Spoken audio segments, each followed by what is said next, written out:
और अब खबरों को तफसील से देखते हैं। शुरुआत बड़ी खबर से करेंगे। श्रीनगर में यूटी का सबसे बड़ा शॉपिंग मॉल बनने जा रहा है। आज एलजी मनोज सिन्हा भूमि पूजन करेंगे। जम्मू कश्मीर में दफा 370 हटने के बाद रियासत तरक्की की राह पर गामजन है। दुनिया भर की कंपनियां सयाहत, सेहत, ज़राअत और फिल्म सनत में बड़ी तादाद में इन्वेस्ट कर रही हैं। इसी कड़ी के तौर पर यूटी का सबसे बड़ा मॉल बनने जा रहा है। 5 लाख स्क्वायर फीट का श्रीनगर में बनने जा रहा है। इस मॉल को दुबई का एमआर ग्रुप बना रहा है।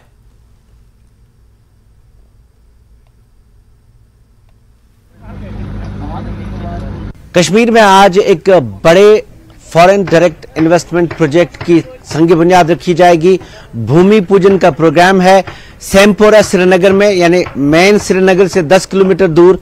यहां पे 2 बड़े प्रोजेक्ट है। एक मॉल बन रहा है, मॉल ऑफ श्रीनगर, जो एमआर है। एमआर कंपनी यूएई की एक बड़ी कंपनी है जो यहां पे मॉल बनाएगी, और साथ में एक मल्टीपर्पज टावर बन रहा है। ये जो प्रोजेक्ट है, ये जो पूरी जमीन है, इसका नजारा आपको दिखाना चाहेंगे। बहुत ही खूबसूरत इसकी टोपोग्राफी है। 10 लाख स्क्वायर फीट का पूरा प्रोजेक्ट है। बहुत ही खूबसूरत, आपको दिखाना चाहेंगे सैमपोरा में किस खूबसूरत जगह पे ये बन रहा है। 10 लाख स्क्वायर फीट का पूरा प्रोजेक्ट है जिसमें टावर और शॉपिंग मॉल है। शॉपिंग मॉल के बारे में जो एमआर बना रहा है उसके बारे में ये बताया गया है कि 5 लाख स्क्वायर फीट का ये शॉपिंग मॉल होगा, और इसमें बाद में लोलू ग्रुप ऑफ कंपनीज जो है, मशहूर कंपनी जो पहले से कश्मीर में काम कर रही है, वो एक हाइपर मार्केट बनेगी। जैसे दुबई में आपने हाइपर मार्केट देखे होंगे, वैसा ही हाइपर मार्केट यहां बनेगा। और मल्टीपर्पज टावर है जिसमें मल्टीप्लेक्सेस का भी यहां पे एक प्रोजेक्ट है जो बनाया जाएगा, और साथ में रेजिडेंशियल कम कमर्शियल एक कम्प्लेक्स है। साथ में कुछ और प्रोजेक्ट्स हैं जिनके बारे में अभी साफ नहीं है, लेकिन एक बहुत बड़ी इन्वेस्टमेंट है, फॉरेन डायरेक्ट इन्वेस्टमेंट। गवर्नमेंट का जो एक्चुअली लक्ष्य है, वो जो हदफ उनका है, वो 75,000 करोड़ रुपए की इन्वेस्टमेंट का है जम्मू एंड कश्मीर में। और उसमें जो लेफ्टिनेंट गवर्नर पहले ही कह चुके हैं कि 66,000 करोड़ रुपए की पहले ही उनको आमद हुई है, यानी लोगों ने उसकी इंटेंट जाहिर की है और उसके लिए बाकायदा उन्होंने अप्लाई किया हुआ है। ये पहली बहुत बड़ी कश्मीर में डायरेक्ट इन्वेस्टमेंट होगी जिसपे काम शुरू होगा, और बहुत ही खूबसूरत ये जगह है जिसका जोग्राफिया हम कहेंगे बहुत ही खूबसूरत है। यहां पहले एक कुछ फैक्ट्रीज थी सरकारी जो बाद में बंद हो गई थी। 10 लाख स्क्वायर फीट का पूरा प्रोजेक्ट है जिसमें ये शॉपिंग मॉल भी शामिल है। आफाक शाह के साथ शब्बीर अहमद, न्यूज़ 18 श्रीनगर।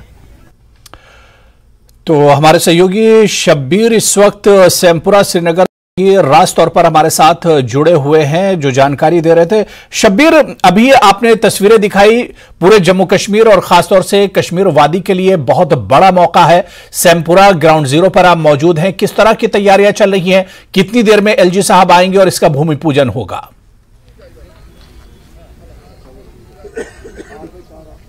देखिए, आपको दिखाना चाहेंगे इस वक्त यहाँ पे क्या हो रहा है। एक्चुअली सब तैयारियां हैं और लास्ट मिनट की जो तैयारियां हो रही हैं वो इस वक्त हो रही है। 10 बजे का प्रोग्राम है अभी भूमि पूजन का, और आमतौर पे जो लेफ्टिनेंट गवर्नर है वो वक्त पे आते हैं और यहाँ पे भूमि पूजन होगा। ये आपको पूरा ये जो यहाँ पे पूरा प्रोग्राम है इसके कुछ दृश्य दिखाना चाहेंगे कि किस तरह एमआर के बोर्ड लगे हैं, मॉल ऑफ श्रीनगर, और उसके बाद अंदर एक यहाँ पे छोटा सा प्रोग्राम होगा, क्योंकि उसके बाद लेफ्टिनेंट गवर्नर को 12 बजे एक और प्रोग्राम में जानना है जो बहुत बड़ा प्रोग्राम, वो भी है यूएई समिट है, जो इंडिया यूएई समिट है। पिछली बार आपको याद होगा कि मार्च में 33 बड़ी कंपनीज जो है उनके सीईओ आए थे कश्मीर, और जो सिलसिला चला था इन्वेस्टमेंट का वो वहीं से है। असल में जनवरी 2022 में जो एलजी मनोज सिन्हा जो गए थे वो दुबई गए थे, उन्होंने इनवाइट किया था इन्वेस्टमेंट के लिए जम्मू कश्मीर में, और तब से एक काफी लोगों ने इंटेंट जाहिर किया है जो हमें पता चला है, और गवर्नमेंट सोर्सेज ने साफ तौर पे कहा भी है। एलजी ने खुद भी अपनी तकरीर में कहा है कि जो 66,000 करोड़ रुपीस का जो इन्वेस्टमेंट है उसके लिए ऑलरेडी लोगों ने अप्लाई किया हुआ है, और ये एक शुरुआत है, एक बड़ी शुरुआत है। हालांकि शुरुआत पहले हो चुकी है। इस जमीन पे टावर है, टावर मल्टीपर्पज टावर होगा। शॉपिंग मॉल तो आप एक बड़ा शॉपिंग मॉल होगा, आपने दुबई में देखे होंगे कि हाइपर मार्केट्स हैं, वही फिर बाद में यहां डेवलप होगा।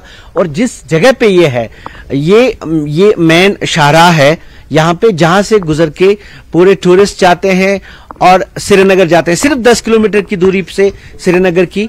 और बहुत ही खूबसूरत टोपोग्राफी जो आपको मैं अभी बता रहा था। लास्ट मिनट की तैयारियां हैं, थोड़ी देर में भूमि पूजन होगा। और सबसे बड़ी बात यह कि जो इन्वेस्टमेंट्स का सिलसिला है, फॉरेन डायरेक्ट इन्वेस्टमेंट्स का, वो अब उसमें तेजी दिखा रही है। और सरकार का यह मानना है कि 6 से 7 लाख लोगों को रोजगार मिलेगा, क्योंकि मकसद इन लोगों का ज्यादातर यही है कि जो रोजगार को मिले और उससे डेवलपमेंट हो, साथ साथ में इन्वेस्टमेंट जब आती है एक इलाके में, जब से गवर्नमेंट ने ये दिखाना शुरू कर दिया कि यहां पे पीस प्रिवेल कर रहा है, काफी जो बाकी चीजें हैं वो खत्म हो चुकी हैं, जिनका डर रहता था आमतौर पे इन्वेस्टर्स को, वो अब खत्म हो रही है। और एक अच्छे तरीके से लोग यहां पे इन्वेस्टमेंट करना चाहते हैं। और यूएई को चूज किया गया क्योंकि वो लोग इस एरिया में, आपको हुरारा बता दूं, ये जो कश्मीर है ये इकोनॉमिकली भी फ्रेजाइल है।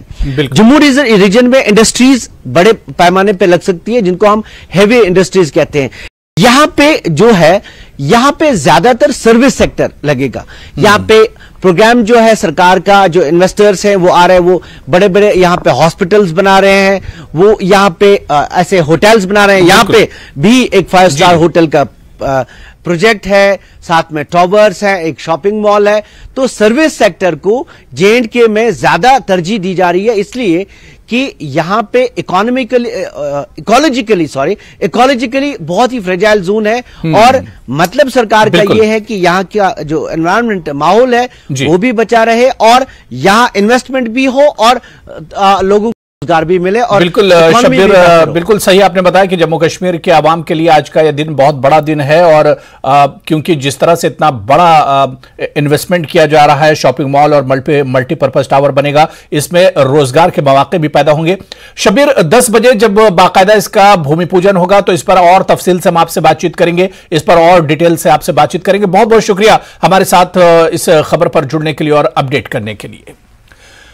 चलिए आगे बढ़ेंगे। एलजी मनोज सिन्हा ने कहा है कि वैष्णो देवी श्राइन पर मुजव्वजा रोपवे प्रोजेक्ट पर कटरा के बाशिंदों के खदशात को दूर करने के लिए एक कमेटी तश्कील दी गई है। यह कमेटी इस प्रोजेक्ट को शुरू करने से पहले मकामी दुकानदारों की तजावीज लेगी।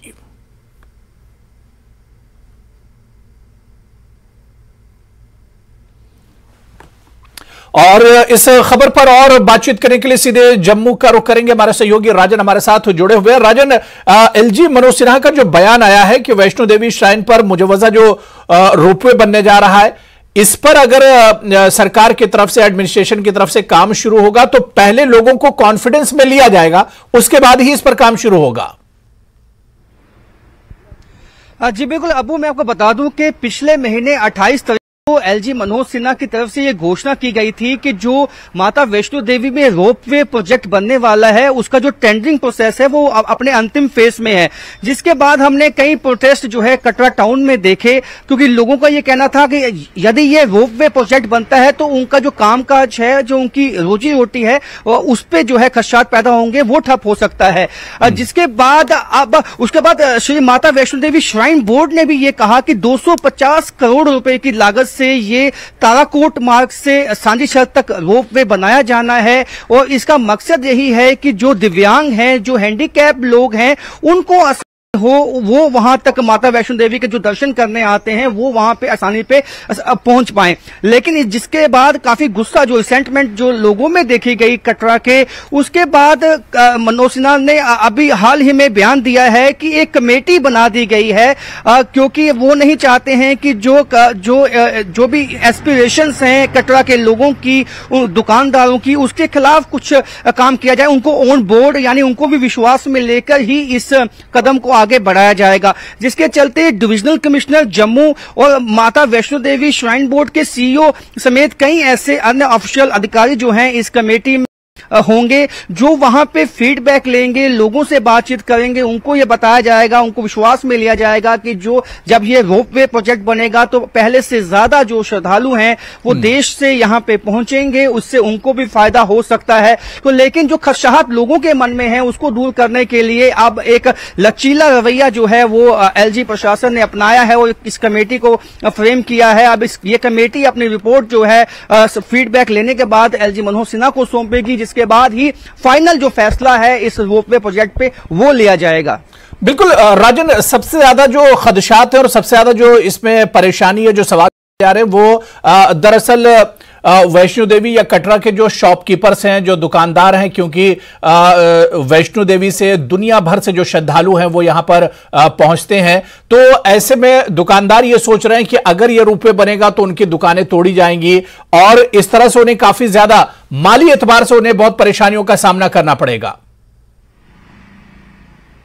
जी अबू, इसके साथ ये भी साफ है कि उनको, ये दुकानदारों को ये मालूम है कि यदि ये रोपवे प्रोजेक्ट बन जाता है तो ज्यादा से ज्यादा जो श्रद्धालु आएंगे वो कोशिश उनकी यही होगी कि एक ही दिन में जाके दर्शन करके वापस लौट जाएं, क्योंकि अब जानते हैं कि देश के विभिन्न राज्यों से यूटीसी जो ट्रेन है वो सीधे माता ये कटरा में पहुंचती है और कटरा से ही जो है श्रद्धालु वहां होटल में जो है रूम लेते हैं, वहां जो है शॉपिंग करते हैं, वहां चाहे अखरोट है या माता का प्रसाद है, चुन्नी है, कई अन्य चीजें हैं जिनकी खरीदारी वहां पे की जाती है। यदि ये रोपवे प्रोजेक्ट बन जाएगा तो ट्रेन से जो श्रद्धालु पहुंचेंगे वो सीधे इस रोपवे के माध्यम से सांचीछत पहुंचेंगे और सांचीछत के बाद दर्शन करके वापस अपनी ट्रेन लेकर शाम को वापस वो चले जाएंगे अपने गंतव्य की ओर। तो जो एक हाल्ट होता है अमूमन हमने श्रद्धालुओं का देखा है, 2 से 3 दिन का वो अपना टूर जो है वो प्लान करते हैं और जब वहां पे पैसा, जब वो रहते हैं 2 से 3 दिन जो वो पैसा खर्च करते हैं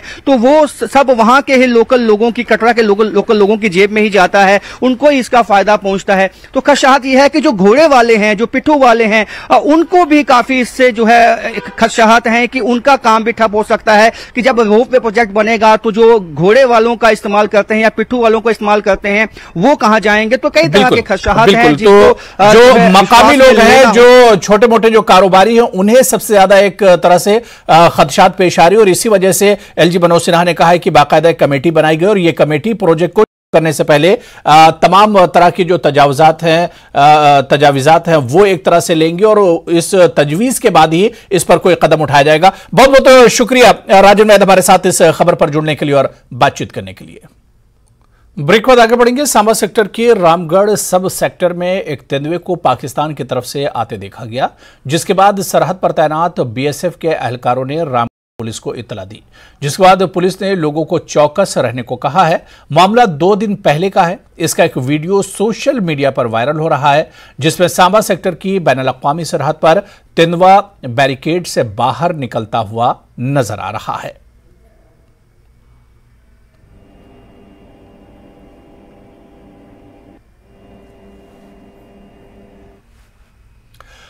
माशी बहरान से परेशान पाकिस्तान की मुश्किलात कम होने का नाम नहीं ले रही है। हालात इस हद तक खराब हो चुके हैं कि बैरून ममालिक से मिलने वाली इमदाद और इमदादी सामान भी चोरी हो रहे हैं।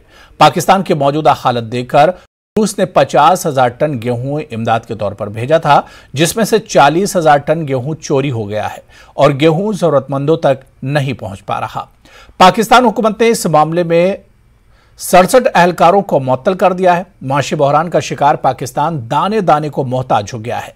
महंगाई आसमान पर है और आईएमएफ जल्द कर्ज देने को तैयार नहीं है।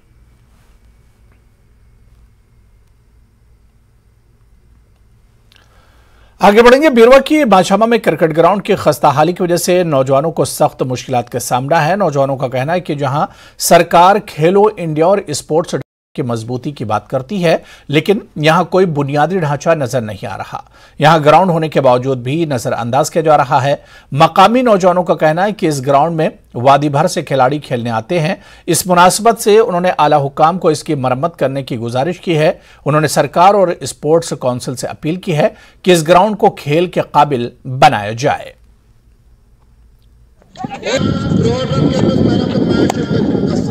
अगर हम वादी के युवाओं की बात करेंगे, वो दुनिया में कहीं पर भी लोहा मनवा सकते हैं, लेकिन उनको आगे आने के लिए एक प्लेटफॉर्म का होना बहुत ज्यादा जरूरी है। अगर हम इस गुलशन ग्राउंड की बात करेंगे, ये गुलशन ग्राउंड माछा एक गांव आता है जो कि भीरवा से 8 किलोमीटर दूरी पर वाक़या है।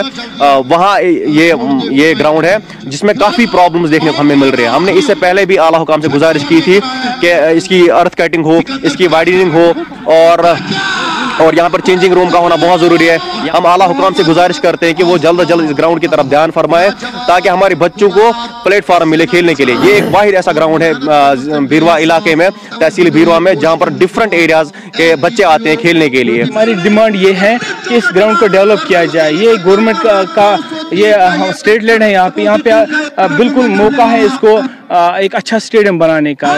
अगर यहाँ पे डेवलप हो जाएगा, यहाँ के यूथ हैं ये स्पोर्ट्स एक्टिविटीज़ में एक प्लेटफॉर्म के लिहाज से इस ग्राउंड को इस्तेमाल करते। तो मेरी यही गुजारिश है गवर्नमेंट से कि जल्द अज जल्द इस ग्राउंड को डेवलप किया जाए ताकि हम इस इलाके के भीरवा इलाके के सारे यूथ यहाँ पे क्रिकेट खेलते, बाकी गेम्स में पार्टिसिपेट करते, हम भी स्पोर्ट्स एक्टिविटीज़ में आगे बढ़ते। ग्राउंड पिछले तकरीबन 10-15 सालों से 15 साल पहले बना है, लेकिन उसके बाद कोई इम्प्रूवमेंट वगैरह नहीं हुई है। यहाँ पे जितना भी काम हो रहा है ये R&B में जो MG नरेगा एंड अदर कुछ छोटी छोटी स्कीम्स है उनके तहत यहाँ पे फंड डाले जाते हैं, लेकिन स्पोर्ट्स काउंसिल की तरफ से कोई ध्यान नहीं जाता है। मुझे लगता है इतना बड़ा ये जो ग्राउंड है यहाँ पे स्कोप है, बनता है कि ये बड़ा ग्राउंड बन सकता है। धोबीवन कुंजर के अटको में लड़कियों के लिए अलजवाद स्पोर्ट्स एकेडमी की नई शाख खोली गई है। इस एकेडमी का इफ्तिताह खातून सरपंच ने किया। इस मौके पर अलजवाद स्पोर्ट्स के चेयरमैन सैयद शुजात और दीगर कई शख्सियत मौजूद रहीं। एकेडमी में गोल्ड मेडलिस्ट शाफिया लड़कियों को तरबियत देंगी। शाफिया ने हाल ही में किक बॉक्सिंग में गोल्ड मेडल जीता।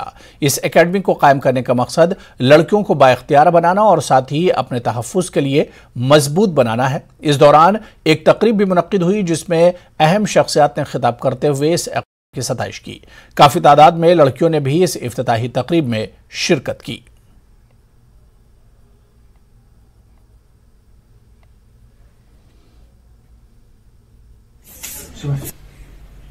ख्याल से उनको भी सेल्फ डिफेंस के लिए या कॉलेज निकलते हो, कितनी करो, हार्ड वर्क करो, इंशाल्लाह बहुत आगे तक जा सकते। हमारा मुद्दा मकसद ये था कि आप लड़कियां जो है वो अक्सर मतलब घरों से निकलती है, कभी पता नहीं चलता कौन कब किस जगह पे हमला करे।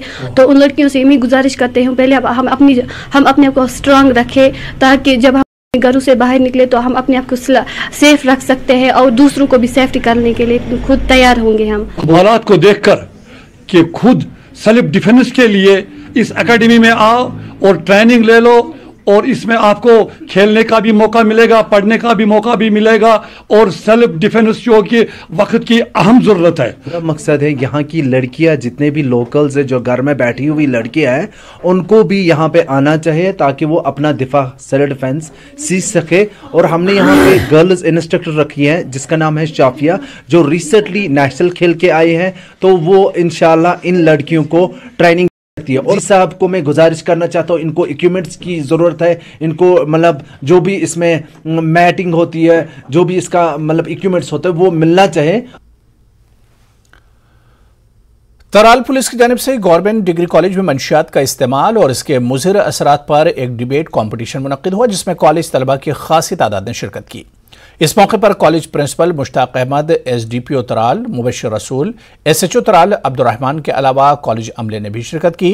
प्रोग्राम में बेहतरीन बोलने वालों जिनमें एक नाबीना तालिब इल्म भी शामिल है, इसको इनाम से नवाजा गया। प्रोग्राम का मकसद सोसाइटी को मंशियात से पाक बनाना है।